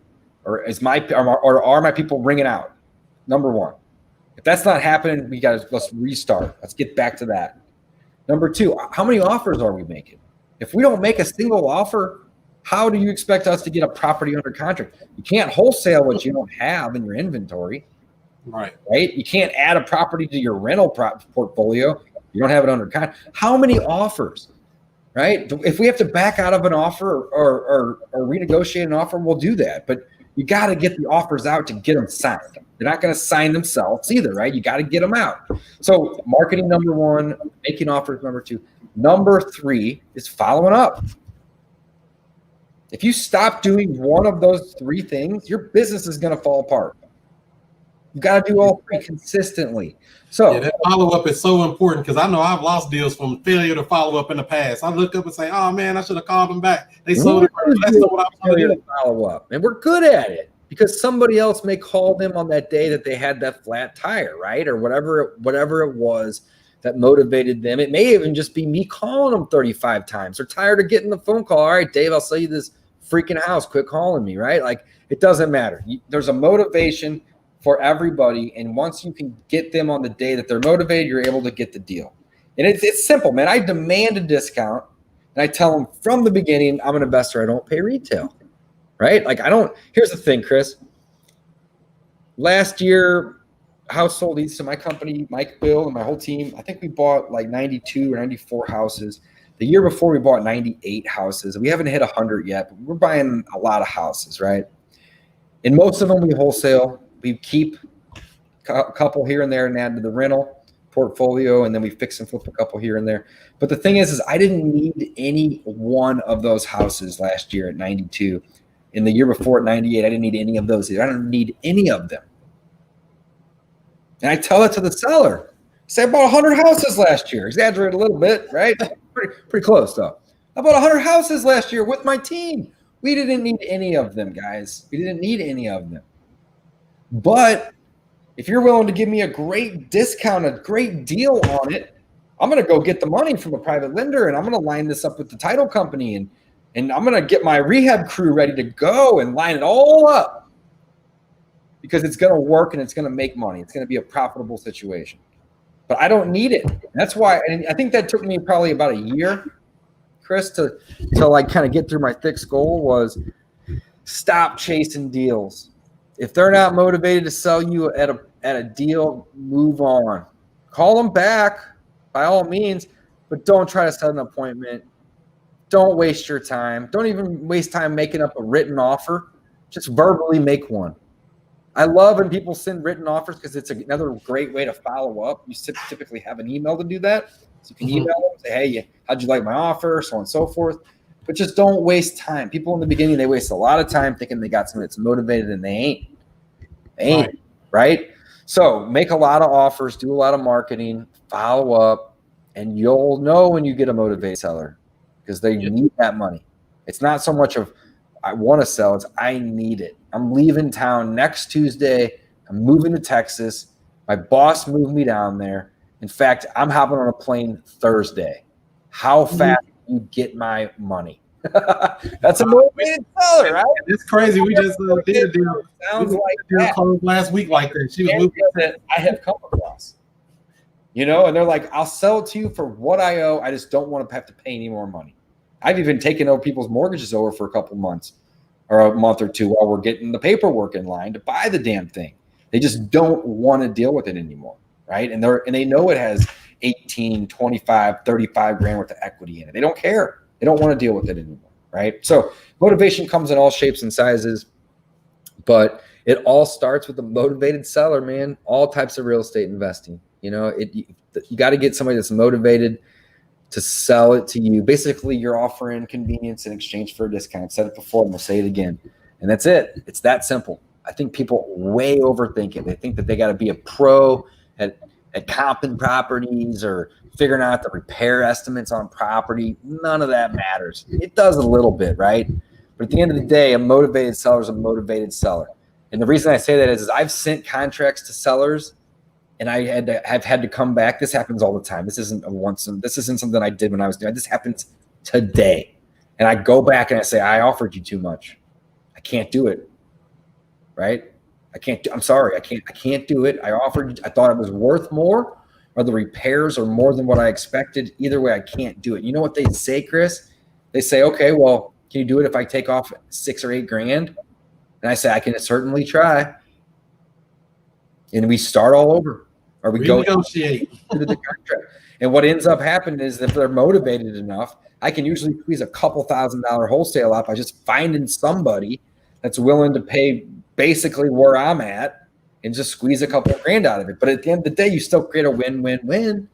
The seller sells the property, the buyer finds that great fix and flip rental, whatever the hell they want to do with it, and you in the middle make that wholesale fee. So, the motivated sellers, you got to think like your job is to make a friend and solve their problem. And that's it, man. It's really simple. Makes sense. So we got people watching across multiple platforms now: Facebook, YouTube, Periscope, Twitch, and a couple other places here. Take a couple of questions real quick before we wrap it up. You still got time? Yeah, buddy. Let's do it. All right. Let's see what we got in here as far as questions for David Dodge. Let's see here. Somebody on Facebook say, I heard David say, I want to buy your house, but I don't need to buy your house. That's gold. That's that's it, man. That's it. That's gold. Because you don't need to, man. That's what I'm saying. We got to stop chasing deals. Change your mindset. And it took me about a year, maybe even 2 years to get that through my head. Like, I don't need to buy your house, guy, seller, ma'am, sir, whoever they are. But, for this offer, I would love to buy it. And we can do it quick. But I'm not going to go risk all my time and energy and effort to try to buy it, close to retail where there's no way to make a profit. Typically you make, so here's another thing. This is like one of our favorite podcast lines. I think it's in the intro of my Discount Property Investor podcast, maybe the outro, but one of the two.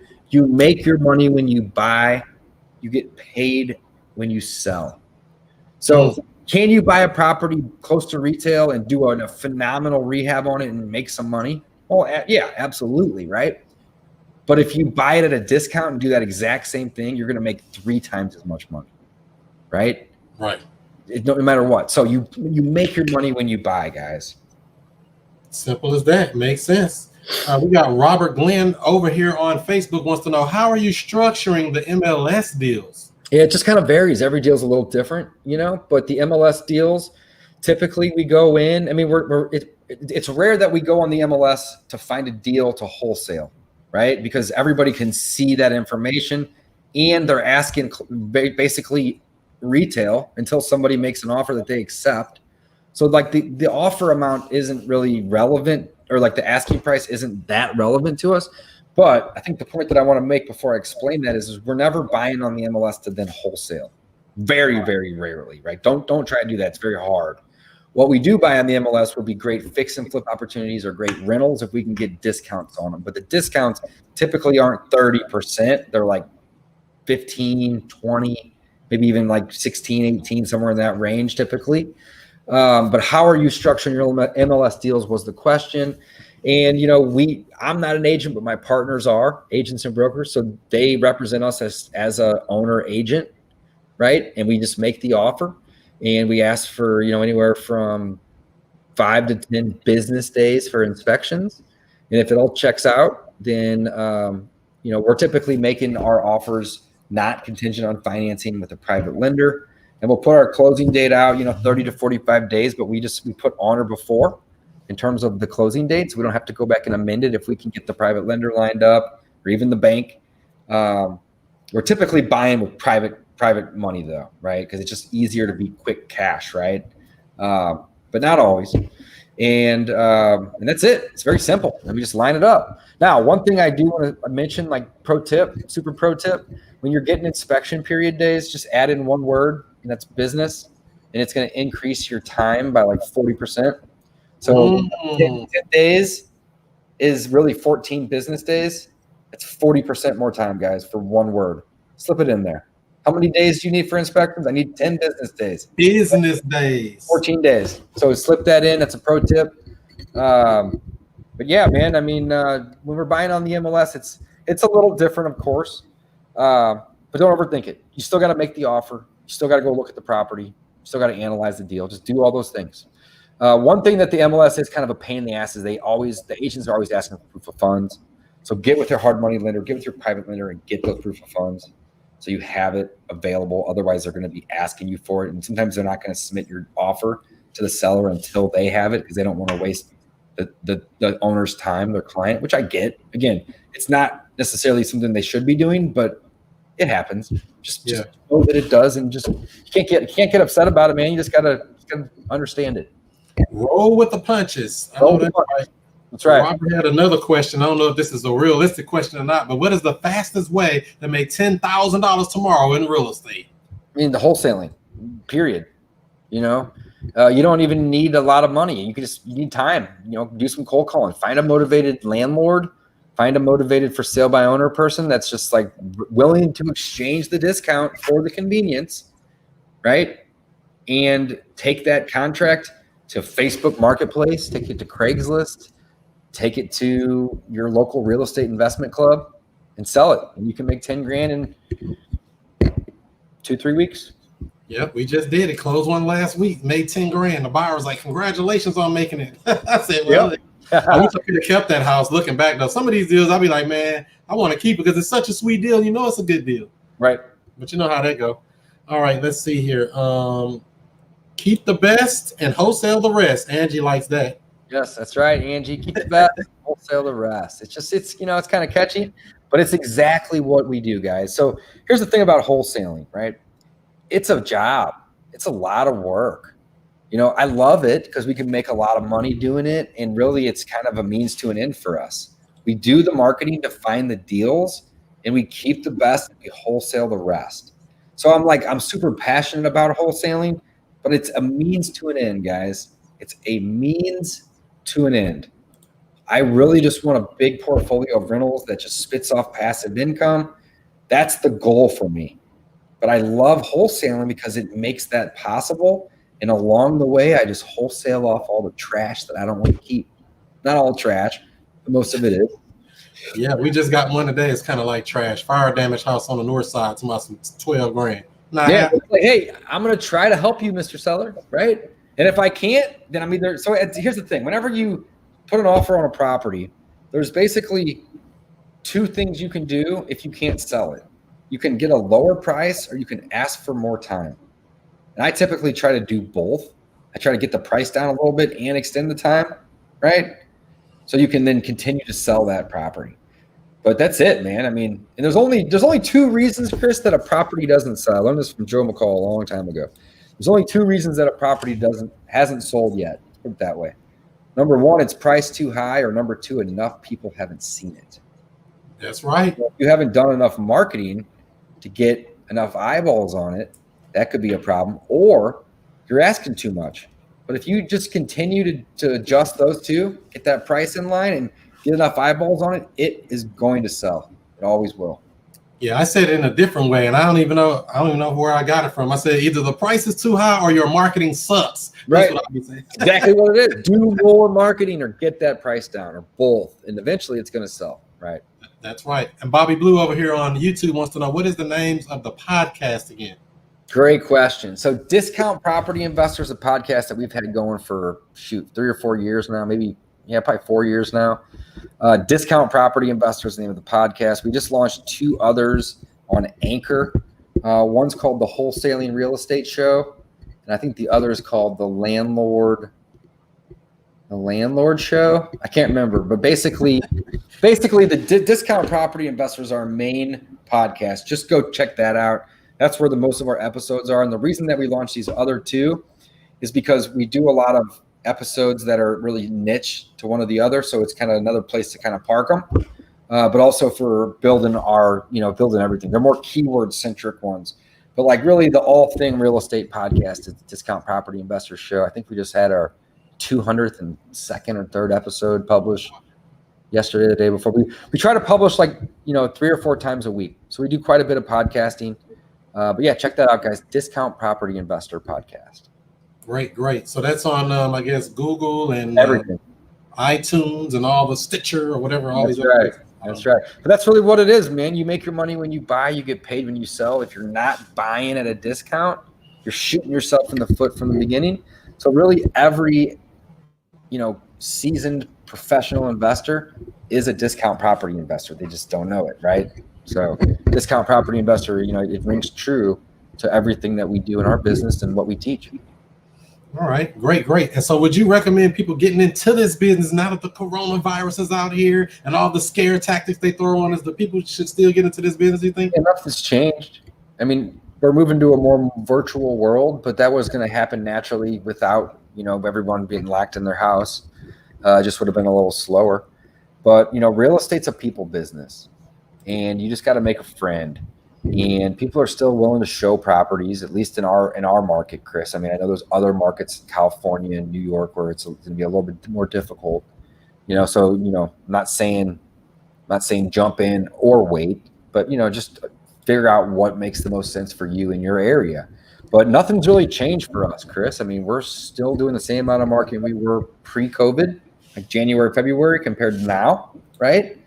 And we're still getting just as many appointments and doing just as many deals as we were then.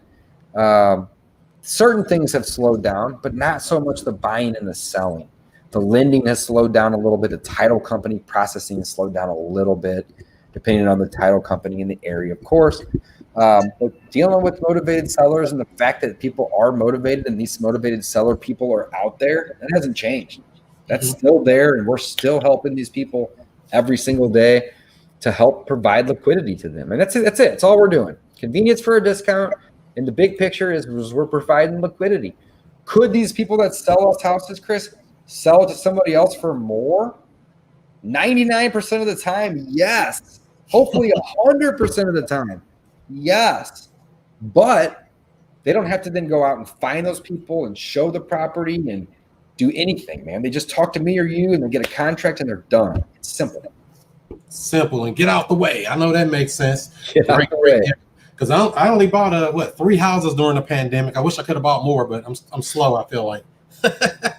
Hey, that's all right, man. 3 houses is 3 houses. That's awesome. You know, that's three deals that you did that the average person didn't do, man. So that's awesome, you know. That's So right. yeah, I mean, it definitely slowed down a little bit, but not too bad, right? And I think that there's probably no better time to learn than now. You know, like on a Friday or Saturday night, 8 months ago, we were all out with our friends at bar and grills, eating dinner and having drinks or going bowling or at the movie theaters. And we don't have any of that right now. Right. Like I'm not trying to say, you know, turn off your television and just go read books. But what I am saying is you have a whole hell of a lot more time right now in the state of Corona, this pandemic, whatever you want to call it. My opinion on it is irrelevant to you guys, but right, like you have more time than you did. So now would be a really great time to start learning, maybe read a book or two on it, watch a bunch of YouTube videos, follow Chris on YouTube, Instagram, all of it. Follow me on YouTube, Instagram, all of it. I'm constantly putting out great content. So is Chris. And there's a ton of other great people out there that are constantly putting out great educational content that will teach you how to do this. So, I mean, if you don't have the time, you know, 8 months ago, I would maybe say that's a valid excuse, but I just don't see it these days. There's no excuse. no excuse. There's so much time in the day, especially if you're not having to drive to and from work anymore, right? If you're working from home, maybe. I mean, who knows what your situation is? Everyone's a little different. I've closed deals from this seat, never been to the house, never seen the seller, never seen the buyer from this chair right here. That's crazy. Right. It's awesome. Yep. One of my So Derek Towns, man, great guy. He's like I think he's on his 3rd deal right now. The first deal he got, he used PropStream to generate the list. He used batch leads to cold text them all. Got a deal locked up on the phone. I think he maybe went out and got pictures of it, but then went and got a cash buyers list from PropStream, took that list to batch, started texting buyers in the area, already had a picture link, sent the pictures to a couple buyers and had a contract on it in like 3 days. And never left the house. Never left he left the house for a minute to go get photos, but he didn't meet the seller there or the buyer there. And that's the kind of deals I like. I don't want to meet them. I just want you signing paper. And those deals happen all the time. I'm more of a, hey, let's send somebody out to meet the seller, and let's actually really try to get a really good deal. But it does happen from time to time on my team where it is all virtual, right? So yeah, I love it, man. Once you go virtual, you won't go back. I started virtual, and I'm trying to stay as much virtual as possible. That's right. All right, so I know you've been in the game about 15 years. You say, what type of mistakes have you made in the past that you feel like you've learned from that others can probably get some nuggets from as well? Over rehabbing. That's always our mistake. Still to this day. Biggest mistake I made was over rehabbing my own personal house. And all of the rehabs that we over rehab on, it doesn't add enough value. Estimating repairs is kind of it can be very challenging. But basically, when you're going in to estimate repairs, make the repair estimate larger than you think it is, like 20 to 30% more. You think you can do it for 10? I'm telling you, it's going to be 14 or 15 grand, right? So, you know, one of the biggest mistakes that I have made and continue to make is underestimating my repairs. I'm using a new software now called Rehab Estimator Pro. And it's very, very helpful. It's actually helping my whole team and my rehab crews get a better estimate. I really like it too, Chris, because it'll help generate not only a cash offer for your seller, but a scope of work for your rehabber because it's using those repairs in both. So you go through a property and you can actually get a really, really accurate repair budget. But then from that, you can pull an ARV or input your own multiplier and send an offer to the seller and send a scope of work to your rehabber so he can come walk the property and see if it's plus or minus from that. And it's actually just a really great tool that we've been using lately. If you guys are interested, you can go check it out. It's use code DPI. That stands for Discount Property Investor, DPI. And I think it'll save you like 40 or 50% on the monthly fee. My buddy Matt owns it, but really I've been using it for a couple of weeks now, and that's really, really helping quite a bit in determining those. But biggest mistake. So are you big on like trying new stuff? Because that's what I do too. I try all these different things out just to see if it works. You know. Yeah, absolutely. Yeah, I really like that it has the scope of work, because we don't rarely put together our own scope of work, and our contractors sometimes will have shoddy ones. But when we can have it all written down, it alleviates all the you said, he said, this wasn't in the plan. Is it on the paper? Did you sign? Do it. Is there a whole list of other things that we missed? Great, I get it. It's going to be expected. But this here, we had talked about, here's the cost. You either agreed or you don't. You signed it, we signed it, go do that. It's hands off, right? And it doesn't really matter where you live. The cost of a piece of plywood is going to be the same everywhere, guys. The labor may change, the taxes to purchase, like the sales tax, may be a little different. But at the end of the day, you know, a piece of plywood's a piece of plywood, and, you know, a can of paint's a can of paint. So the cost, they don't really vary that much. So yeah, that's a great tool. But yeah, biggest mistake, man, definitely, you know, paying too much for a property, didn't get a big enough discount, or over rehabbing. That's it. That's really it. So you learned quick from that overpay though, didn't you? You said, I don't like that. So I've probably flipped about 500 houses to date, and I've only lost on 2 properties. They were both pretty small losses, like maybe 8 or 10 grand on each one. And both times we paid too much for the property. Simple as that, huh? Simple as that. So, you know, now it's like, hey, we don't chase. You know, we guarantee that we're going to break even.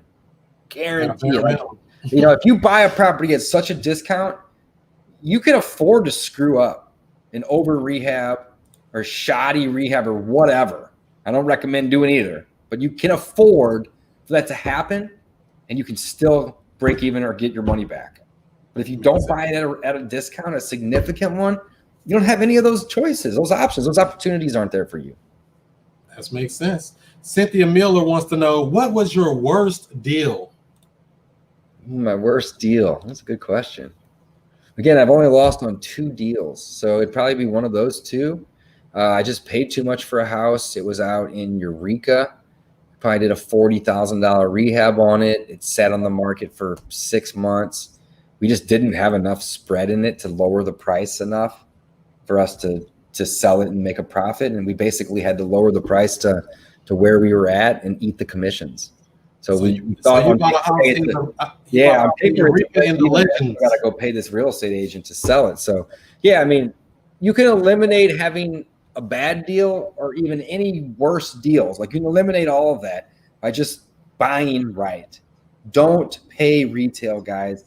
Buy it at a 20 to 30% discount minimum and shoot for 30 to 40%. So you bought one of those nice houses out in the Legends in Eureka, huh? Exactly, man. They just sat for like 7 months, man. And yeah, it just, again, there's 2 ways to sell a piece of property, right? Or there's only 2 reasons why a piece of property hasn't sold. It's priced wrong, or enough people didn't see it. Well, when it's listed on the MLS and you're updating the price every week or 2 with a price drop, people are seeing it. Agents are getting pinged and notified. The neighbors are curious. They're seeing it. They're sending it to their friends because they want their friends living by them. People see it. It's all about the price on the MLS. Yeah. So price sensitive makes sense. So we got to be price sensitive when we buy it.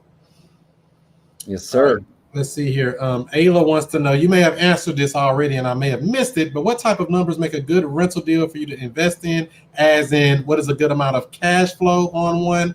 And is a dollar amount, or do you go off a percentage? Perfect. So we touched on this a little bit already, but basically 1% is the minimum. If we can't get at least 1%, and that's rental income to all-in number. So if it's $100,000 all-in, I need to see at least $1,000 a month, right? So we kind of use that percentage rule just as a rule of thumb. Ideally, I'm paying way less than $100,000 for that property, though. Ideally, I'm paying 70 or 80 all-in for it.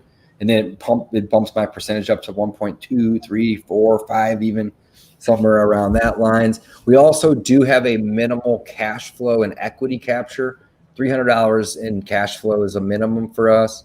And we have an equity capture of 20 to 25 grand minimum, depending on the area. Some areas it's harder to get, at least 20 grand or 25 grand, but that's typically kind of where we're at. Now that equity capture is captured in 2 ways, though. One from the discount, which you guys have heard me say 1,000 times now. It's very, very important.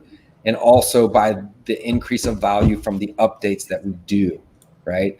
So that's where the equity capture of a minimum of 20 to 25. I mean, we're probably averaging closer to 25 to 30, but we want to see a minimum of 20, right? Otherwise, we're going to be leaving a lot of money in that deal when we go to refinance it off. So that's kind of the rule of thumb from the hip. So are you doing like Section 8 or just traditional rentals with the property manager? What kind of rentals are No, you? we don't own anything that doesn't rent single family wise for less than $850. And we don't have anything that's a multi that rents for less than $695 a unit. And the reason is I don't want properties that have $495 to $525 or even $575 in rent. The tenants typically are problem tenants. If they can't come up with $575 a month, it's just difficult. Yeah, so You playing at the bottom of the barrel. So the answer, I kind of sidetracked there. To answer your question, we do have some Section 8s, but those rent for $900, $1,000, $1,150, sometimes even $1,200.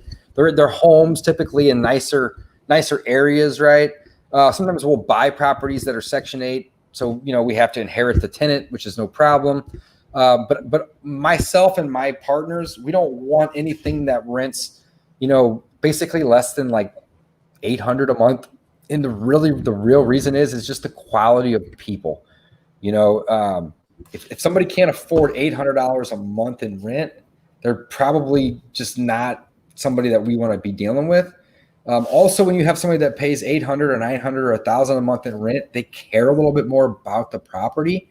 So if something breaks, they may not even call you. They may just fix it because they actually take some pride in it. So when you have a property that's renting for $575, they don't give a shit about that property and they destroy that property. So that's just kind of walls. Yeah, and everybody has a different model, right? A different approach to investing. So there's no right or wrong, guys. In those areas where the properties have lower rents and the quality of tenants lower, you're going to have a much higher return, assuming all things go well. But the problem is all things don't always go well, right? So me personally, I just like properties that rent for more. And also you'll kind of see there's a correlation between value increased within a property in an area that maybe rents for $1,100 or $1,200 a month, versus the value may not increase in an area where you're getting rents of $5.25. Like it's just that area is not going anywhere. That's the area, right? So the value of that property over 8 or 10 years, it may not even go up. It may go down. So, I want to avoid, see, the way I look at appreciation, Chris, is it's icing on the cake. I never buy a property for appreciation because that's a speculative play. I don't know where the market's going to be in 3 months or 30 years. I don't know. I don't care, right? But if I buy a property at a discount today, I can assume that in time it's going to appreciate. I don't even try to guess what that number is. I don't care. So again, appreciation is icing on the cake to me. But if you're buying in a real shitty area, you may not have appreciation. Right? If you're buying in a good area, like you're pretty much guaranteed to have some sort of appreciation. So another thing to keep in mind, and a good way to know if you're in a good area or a bad area is, are the rents $5.25 or are they $950? It's going to tell you right there. Yeah. And then rents could even be way higher. They could be $1,200, $1,400, $1,600. Like we're talking the market that we both know here in St. Louis, Missouri. But if you live in a big, expensive city, it could be $2,000, right? Who knows? For a little all relative though to your area, right? So maybe are you in other areas as well, or are you only specifically dealing with St. Louis? No, I'm only in St. Louis. I mean, I have some rentals in Columbia, about 100 miles west, that I've bought and owned, long time ago when I was in school and whatnot. But I'm actually slowly starting to sell some of those off just because I want to consolidate them here in the St. Louis area. Makes sense. Now I know you have a wealth of knowledge and you've been in the game a little while. What types of books, podcasts, and other resources would you recommend to people to get their mindset right? Hey man, that's a great question. So I would recommend my own books just because this is me living, breathing, doing it. So there's a lot of great books out there. But I have personally flipped 500 properties. So if you guys want to learn how I did it, go check out the Ultimate Guide to Wholesaling Real Estate. It's on Amazon and Audible. Or we have another book for landlording. It's called The BRRRR Method, and it's also on Amazon and Audible. And they're both, I think the Ultimate Guide to Wholesaling is like 270 pages, and the BRRRR Method's like 350 pages. So these are thick, meaty books, guys, but this is the experiences of how we do it and how we've done it. So definitely would recommend my own books because, of course, they're mine. But if you're like really, really new to real estate investing, go check out Rich Dad Poor Dad. It's more of a mindset book, but it'll really kind of get the wheels turning and get you motivated and wanting to do something different than just have a job forever. And then yeah, that's it, man. That's it. You don't really need to go read, a ton of books on flipping. Just go find one or two and just do what they say. Every book I've read on real estate investing with landlording and flipping they're all very basic. It's just a couple little things that you need to do. And it really makes me upset when I see people and they're like, I'm on like my 10th book. And it's like, well, why didn't you start applying what you learned in the first one? All the information's out there. You just got to do. It's all about action. Taking massive imperfect action and making it happen. That's what I'm talking about. David dropping bombs. Casey Sadal say, what's up, guys? I know these two guys, great individuals. And Cynthia wants to know, do you offer JV or joint venture deals with people? Yes, Cynthia, I do joint ventures with my students if they're not in St. Louis. Otherwise, I don't typically do joint ventures outside of my own city.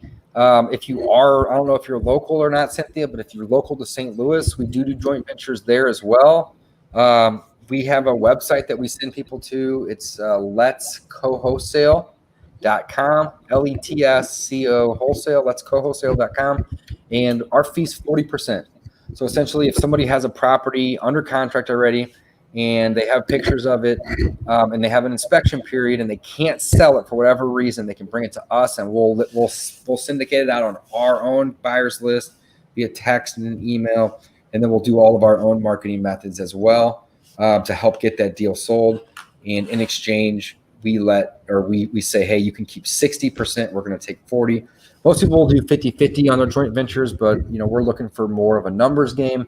We do have a $3,000 minimum that we ask to make on those joint ventures. Otherwise, we may decline to want to do them just because it is a lengthy, timely process of doing the marketing. And if it's not worth our time, then we won't. But yes, we do them. And letscowholesale.com, if you're local, would be how you could submit that deal to us. Now, we do not accept people just submitting leads. Like, hey, my neighbor could really love to sell their house. Call them. Like, we don't have time for that. Please don't do that. But if you have a property under contract already and you need help selling it at that point in time, submit that deal to us, and we would be more than happy to take a look at it. And if it is, in fact, a deal, help you sell that deal and hopefully quick. 40%. See, how nice are you guys? Everybody else want 50-50 and knock your head off. So we'll just take a small 40% or $3,000 minimum. How nice. That's right. And we'll work with people. Sometimes people will bring us home run deals and they'll say, guys, like, would you take, $6 or $7 grand, and we'll maybe find them a wholesale fee for 30. We'll work with people. But again, it all starts with a deal. You know what I'm saying? And if it's not a deal for me, and it's probably not a deal for the other people out there. So you just got to have a deal before you would do anything, right? Okay, cool. Are you doing anything with the creative real estate space subject to wraparound mortgages, lease options, any of that funky stuff? I've done all that stuff in the past, like all of it, at least once or twice.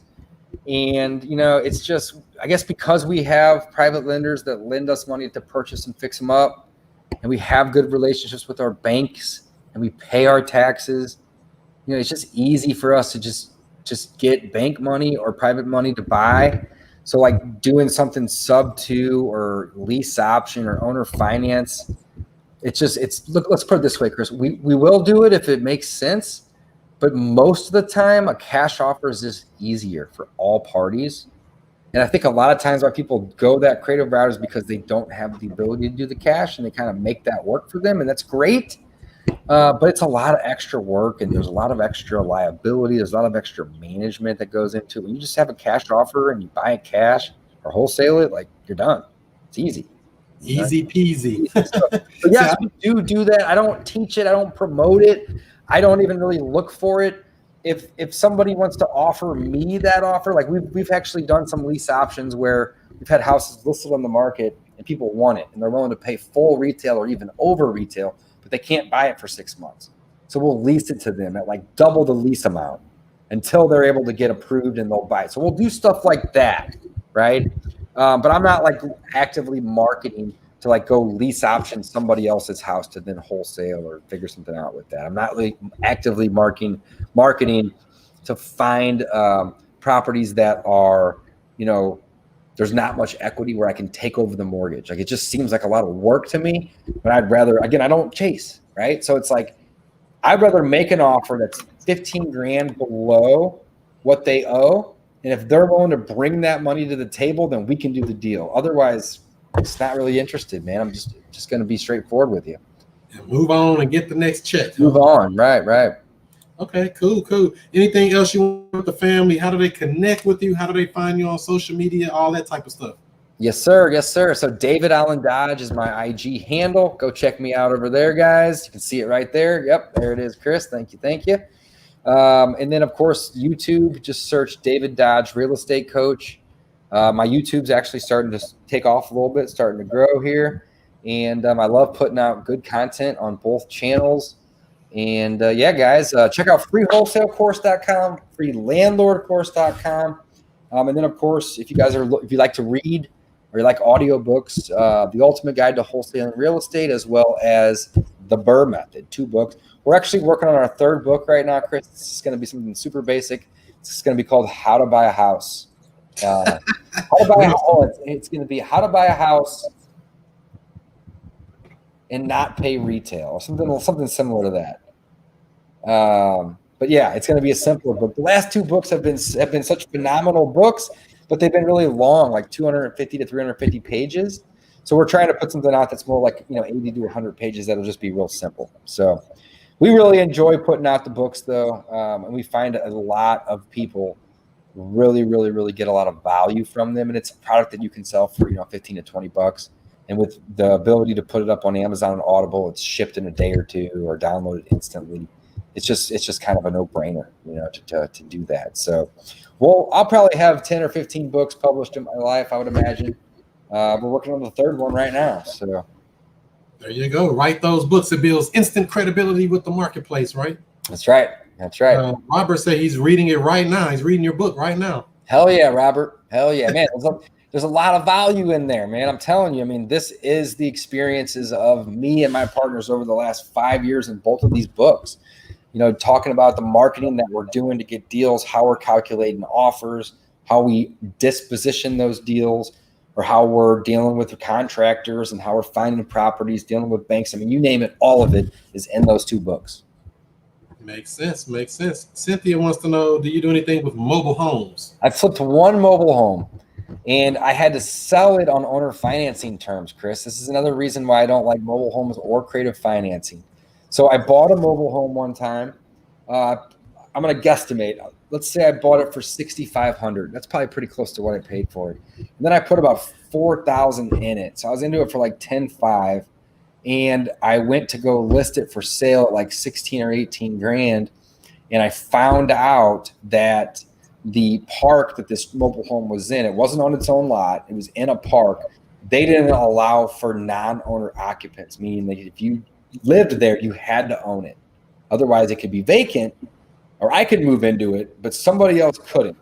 So the only way for me to basically do anything with that, couldn't rent it, right, was to sell it to somebody with owner financing, or just sell it outright. But not a lot of people have 16 or 18 grand cash to just buy a mobile home. I mean, they're typically lower income to begin with, and they probably don't have good money saving habits. So it's difficult to have that. So what I had to do is I sold it. The guy put down $5 grand, and I think I sold it for $15,000.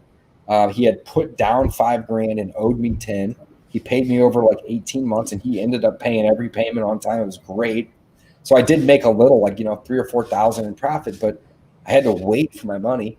I didn't even break even until about year or one year in, essentially, right? And there's risk with that, because in order for him to move in, he had to be on the title. Mobile homes are like cars. There's titles. It's not like a deed filed at the courthouse like a piece of real estate. It's a title. So I had to actually give him the title and sell it to him, and then create a promissory note, which I could have then used as a lien against it or something to sue him later.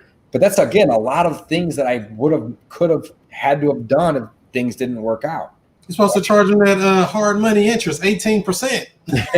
Well, I mean, I was paying like $350 a month in lot rent, as well as the utilities while I had the damn thing for rent or for sale, right? So after 2 or 3 months of making these payments out, I'm like, man, I'm diminishing my profit every day. Let's find somebody that's willing to buy this if they can give me something down. So that was the first and last experience I'll ever have with a mobile home.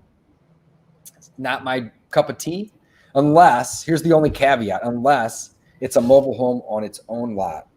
Then it's a different story. Then you're dealing with more of a piece of property that has updates to it versus leasing the land and then having a trailer on top of it. Now, we're actually working on people may a deal make like a that killing right now. doing this, guys. It's just not me. I'm not that guy. Yeah, we're actually working on a deal like that now. It has a lot of land and there's a mobile home on it. And I'm thinking the land value is really more so to go off of. Mobile home might be worthless. Maybe not. Who knows? But yeah, the land's probably got some value for sure. Yep. All right, cool. So anything else you want to share with the people before we wrap this thing up? Chris, that's it, man. I'm so happy that you had me on. I love talking real estate. I'm so passionate about it. I hope that the listeners and the viewers learned something. That was just really just my goal, just to provide some value. Guys, don't forget, you make your money when you buy. You get paid when you sell. Don't chase real estate deals. Buy them at a discount. Learn the 3 pillars, guys: marketing, making offers, and following up. If you can get really good at finding real estate deals, you will be successful at landlording. You will be successful at rehabbing. You will be successful at wholesaling in time. Maybe not right at the gate, but the opportunity with all of those opens up. The doors open up because you have a deal. If you don't have a deal, you can't do any of those other things than limit your risk. The lower you pay for a piece of property, meaning the bigger discount you get, the lower the risk is on you not being able to at least break even on that deal. So I've said it before. I'm going to say it again, guys. I'm an investor. I don't pay retail. And I hope you take that same mindset away from this today. That's right. I don't pay retail, but I pay you well. But I pay well. That's right. There you go. I like that slogan. You don't have some catchy. You got to make it memorable for them. So thank you, David. Thanks for coming on. You're welcome back anytime. You got anything coming up, you let me know. We'll bring it back on, share it with the family, and I'll see you out here in these real estate streets. All right, Chris, we'll have to get you on my podcast as well, brother. I'll have to send you. I'll send you some links here later this evening, man. I appreciate you letting me come on. I'm grateful for your time, and again, man, thanks for having me. All right, appreciate it. Thank you. All right. So that's how we do it. Each and every Monday night, 7 o'clock Central Time, 8 o'clock Eastern, we try to bring on somebody that's going to change your mindset, let you see it from a different perspective, somebody who's been in the game for a while, that has been through some trials, some tribulations, some mistakes, some successes. We want to share that with you so you can be great as well. Thank you for everybody that has joined in. If you haven't already, give this video a thumbs up, give it a like, give it a share, tag somebody, share it into the Facebook groups, do what you do and help out spread the information. Bobby Blue, no problem. Thank you, Chris and David, for the great information. That's right. That's what we do. Angie said that was great information. Thank you as well. Thank you, everybody. So like I said, don't forget, tomorrow night, we're going to be on with a actual stream, a live stream. It's a Zoom call. You can come in and participate or just watch just like you're doing here. It's tomorrow night, Tuesday, August 25th, 6 p.m. Central Standard Time. It's the Hootie's House Buying Club virtual networking, real estate investing simulcast. We're going to be streaming live, like I say, just like we are now. Plus, you can come in and chime in on the Zoom call. If you want to sign up or get on the email list to be notified of it, go to stlviplist.com. Rich Groves will get you on the list. That's stlviplist.com. That's tomorrow night on Tuesday.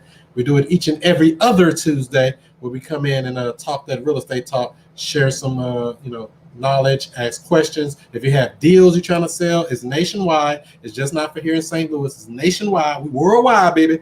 Moving on up out here. That's how we do it. Tonight's show was with David Allen Dodge. Make sure you follow him on Instagram, a great person there. You see he has a wealth of knowledge. Make sure you go support him. Tell him you saw him on the Woke Real Estate Podcast or the Chris Monroe Show, where he was on here talking that real estate talk. Go connect with him as well. Next week, we're on with Victor Antonio, master sales trainer. That's on Monday, August the 31st. Make sure you chime in with him. We'll be on. You might have seen him on with other teachers across the United States talking about sales. Doesn't matter if it's real estate. Doesn't matter if it's clothes. Doesn't matter if it's whatever it is. We selling something. You're either selling or you're being sold. So we got Victor Antonio. That's on the 31st of August. Make sure you're here for that as well. Coming up on the 14th of September, we're on with Mr. Alvin Tucker, the Facebook marketing strategist. Going to come on and give you some tips, tricks, and provide you some value on how to get your marketing up, because just like David was just talking about, the marketing is very important, and he's going to show you how to do that on Facebook to actually get that phone ringing or your email the chinging. So that's on the 14th of September.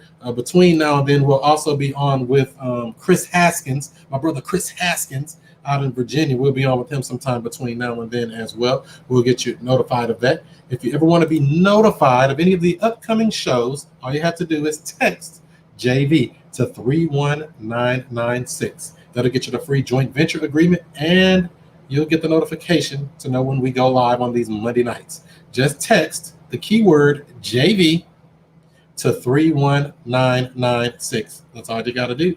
And don't forget, this video was brought to you by wokesource.com. Get more leads than you can handle. That's PropStream, by the way. You get a free 7-day trial. Just go to wokesource.com and sign up. Get your free 7-day trial right there. Plus, if you want to get the good skip tracing quickly, go to wokeskiptracing.com. Get those results back in just a few minutes, as low as only 15 cents per match. Not per search. Don't charge you for the search. You get a free account, and you only pay for the ones that are matched. 15 cents, as low as 15 cents per match. So check that out, wokeskiptracing.com.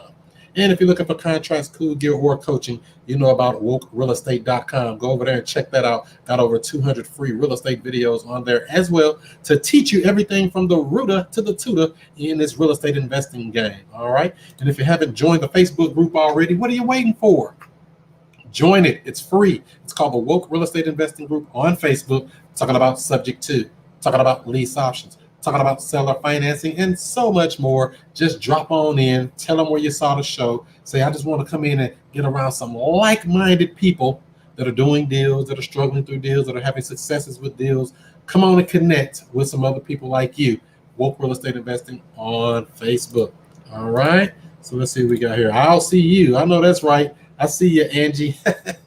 So that's right. So with all that being said, don't forget to follow me on all social media outlets at Chris Monroe STL. That's Snapchat, that's Twitter, that's Instagram, that's Facebook, that's YouTube. Don't forget that YouTube at Chris Monroe STL. All right. So I'll see you on the next time. Tomorrow night, 6 o'clock. Don't forget. We'll see you next time. Do what you do. Be who you be. And I'll see you before you see me. Peace.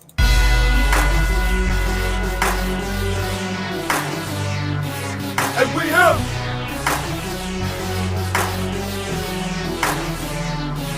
And we here.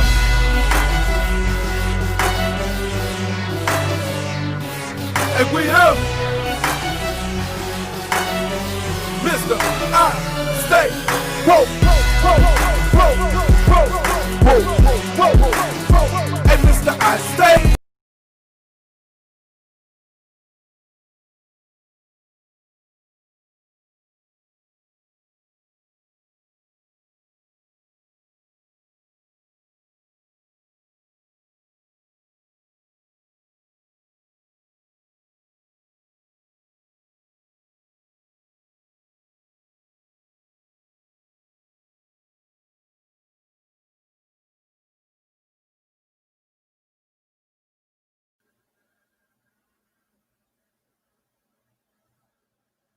Today's broadcast is being brought to you by wokeskiptracing.com. Look up phone numbers and email addresses with ease, with pricing as low as only 15 cents per match. Not per search, per match.